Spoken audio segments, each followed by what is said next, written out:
बचाया सरकार ने आज तक। अब ये नहीं बताते कि नोटबंदी का फायदा क्या है, फायदा नहीं बताते। मैं बता दूं गड़बड़ क्या है। एक तो किसान सब परेशान हुआ कि समय पे पैसा नहीं मिला, लेकिन छोटा किसान जो सब्जी बोता था, आलू टमाटर भिंडी, उसका तो सफाया हो गया। छोटे छोटे उद्योग सब बंद हो गए, ठेले वाले छोटे व्यापारी सबका धंधा खत्म हो गया। और मोदी साहब कहते हैं, कल एक मंत्री जी लोकसभा में कह रहे थे 56 इंच की छाती वाला ही ऐसा निर्णय ले सकता था। अब तो सुपर गई होगी भैया थोड़ी सी।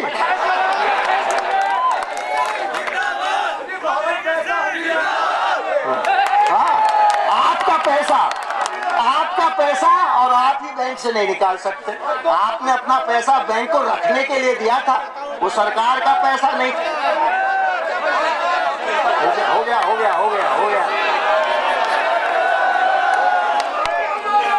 भैया। जो नवयुवक नवयुवती सोचती है कि शादी का दिन याद रखेंगे जिंदगी भर, वो शादी में ही गड़बड़ कर दी इसने। लोगों को शादी में उत्साह का जश्न मनाने का मौका ही नहीं मिला। हजारों लाखों नवयुवक नवयुवती बेचारे ऐसे ही शादी करके चले गए। बेचारे पंडित जी को भी पैसा नहीं मिला शादी कराने वाले को। तो इसलिए मोदी साहब तो गए ना। हिंदुस्तान में यूपी में करा दिया मुस्लिम और हिंदू का झगड़ा, और हरियाणा में जातियों का झगड़ा करा दिया, और आर्मी बुला ली ना आपके खिलाफ। वोट दोगे कभी भाजपा को? भाजपा का सफाया।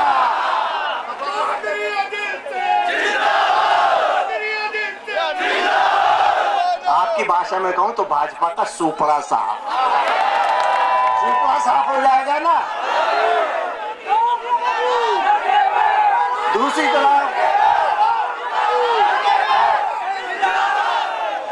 तरफ है सपा की सरकार। मैं उसके बारे में कुछ नहीं कहना चाहता। सिर्फ जो मुलायम सिंह जी ने कहा और जो शिवपाल जी ने कहा वही दोहराना चाहता हूँ। मुलायम सिंह ने कहा हमारी सरकार में सब एमएलए एमएलसी जमीनों पे कब्जा करने में लगे।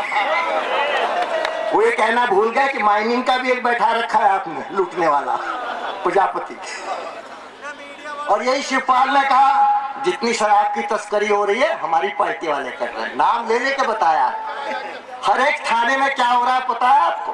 बहुत बड़ा घोटाला। अगर किसी गाड़ी पे सपा का झंडा तो समझो उसके अंदर गुंडा।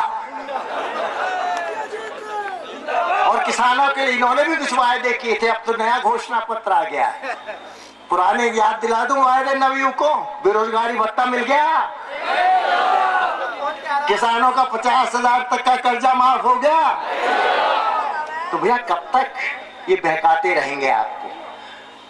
लड़ाई आपके लिए, गद्दे की लड़ाई कौन लड़ता है? लोकदल।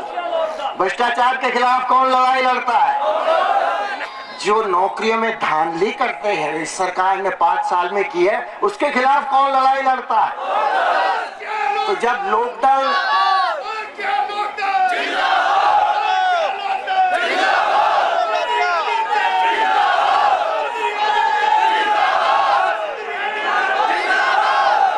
लोकदल की पार्टी मैं नहीं है, ये नहीं है, आप हो लोकदल, आप हो लोकदल।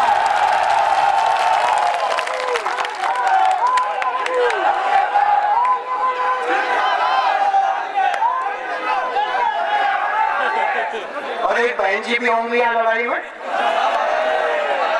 बहन जी राजनीति में नहीं है, बहन जी का धंधा दूसरा है। टिकट वालों को सबको पता है बहन जी का क्या धंधा है। अब तो जो मिलने जाता है उसको भी पता है क्या धंधा है। राजनीति से उनको कोई मतलब नहीं है। अभी तो बिना पढ़े तो 2 शब्द भी नहीं बोलती हूँ। तो इस बार फिर से लोकदल को झंडा बुलंद करने का मौका आपको मिला है। मैं चाहता हूं कि लखनऊ में फिर से गरीब आदमी की आवाज गूंजे, किसान की आवाज बुलंद हो, नवयुवक की सुनवाई हो, महिला पे अत्याचार खत्म हो, और ये आपके हाथ में है।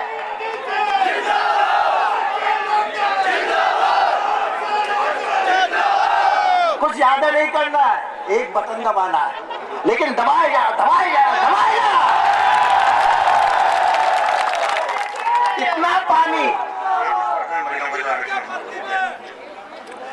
इतना पानी बहाओ, इतना पानी बहाओ, सारे उम्मीदवार बह जाए और लोकदल का उम्मीदवार लखनऊ पहुंच जाए। हम क्या करने वाले हैं, अभी घोषणा पत्र आप देख लीजिएगा डिटेल में। सरकार बनते ही 100 दिन के अंदर जो अखिलेश ने 1200 करोड़ रुपया गन्ना किसानों का जो ब्याज का मिलना था और माफ कर दिया था, वो किसानों को दिया जाएगा। किसान आयोग बनेगा, वो तय करेगा कि किसानों की आजीविका में क्या करना चाहिए जिनसे उनकी तरक्की हो सके। हम नौकरी में पारदर्शिता लाएंगे, सरकारी लाखों नौकरी खाली पड़ी है। 5 साल में सरकारी नौकरी में रेट बंधा हुआ था, एक नौकरी का रेट, कोई गरीब आदमी को नौकरी नहीं मिल सकती थी। हम पारदर्शिता लाएंगे और 200 दिन के अंदर जितना भी लाखों सरकारी नौकरी है सब में आपकी भर्ती करने का काम करेंगे। हम आपके लिए छोटे उद्योगों को बढ़ावा देंगे।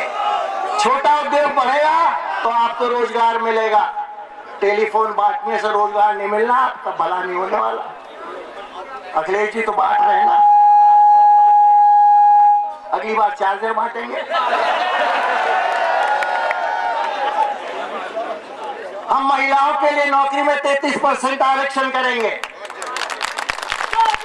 जिससे आपकी बहन बेटियों को भी मौका मिल सके। इसलिए ज्यादा कहने की जरूरत नहीं, अगर आपको एक ईमानदार सरकार चाहिए। आज पूरे प्रदेश में लोग बदलाव चाहते हैं, इतना परेशान है लोग कि आज चौधरी साहब को याद कर रहे हैं सब।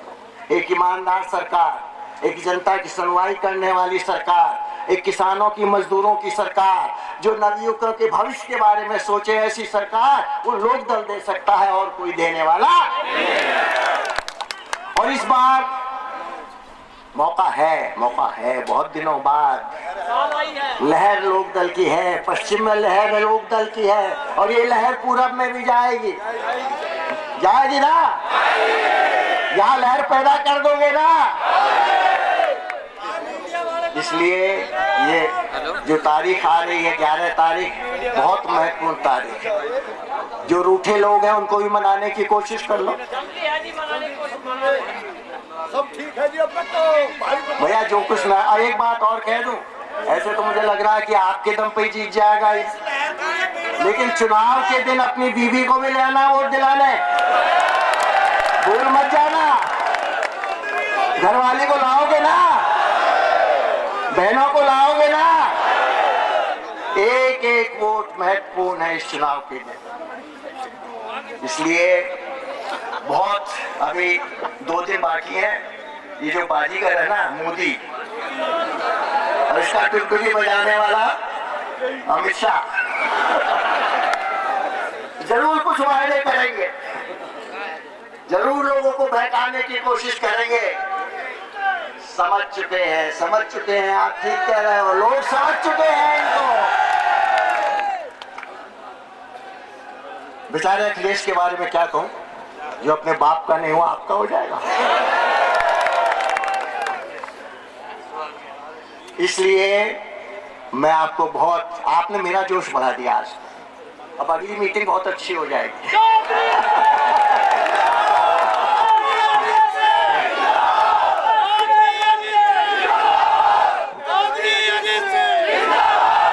तो एक एक वोट लोकदल की, लोगों को मनाओ, समझाओ, घेरो, जो करना हो करो। लेकिन इस बार मैं एक बात और कह दूं, मैं 30 साल से राजनीति कर रहा हूं। जो कुछ मुझे मिला है मेरे लोकसभा क्षेत्र ने दिया है, जिसमें आप लोग भी शामिल हो। अब उस जो मेरा कार्यकाल रहा, अब उसकी संध्या मुझसे आपसे एक ही बात कहनी है, इस बार लोकदल को वहीं पहुंचा दो जहां पहले लोकदल हुआ करता। फिर से एक बार यशवीर को आशीर्वाद दे दो। आशीर्वाद दोगे यशवीर को? दोनों हाथ उठा के।